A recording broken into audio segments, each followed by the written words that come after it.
to the issue of the fact that there aren't enough houses. Well, common sense to an ordinary person says if you haven't got enough houses, the solution is to build more houses. The current government and one before it tend to think that the market will do all that by itself. Well, obviously it won't, because if there's no limit on, as I said, if there's no limit on who can come in from wherever, bringing whatever cheap money they've got in unlimited quantities, that's what the market will supply. And if a developer can say, well, I can build 10 houses at $200,000 each, or I can build 10 houses at $1 million each, and I'll sell them all anyway, why would I build the cheap ones? Look, we'll still won't. Yeah. We had state houses in the 30s because the state recognised that the market wasn't supplying the demand.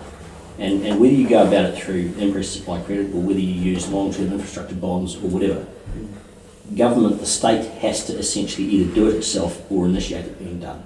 You either contract someone to do it or you do it yourself through your own department, the Ministry of Works, whoever it was that built the houses back then.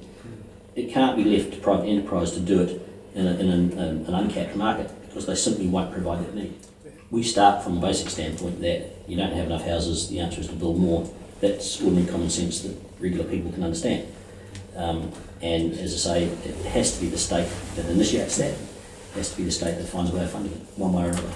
Because that's a responsibility of government. People have to have houses.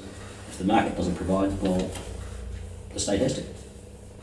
And I'm not saying it's not necessarily going to be a rerun of the 1930s. There are other options nowadays that weren't there back then, or certainly weren't utilised back then. But fundamentally, the middleman who takes a profit has to go out of that equation, because that's really where the inaccessibility of affordable housing comes from.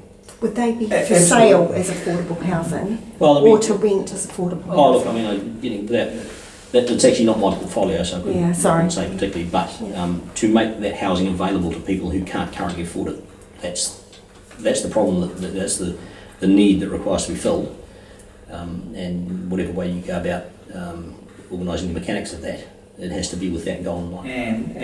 Partly immigration and partly because a lot of the houses that are being bought by people from offshore are people who stay offshore. So there's allowing anyone from anywhere to buy houses.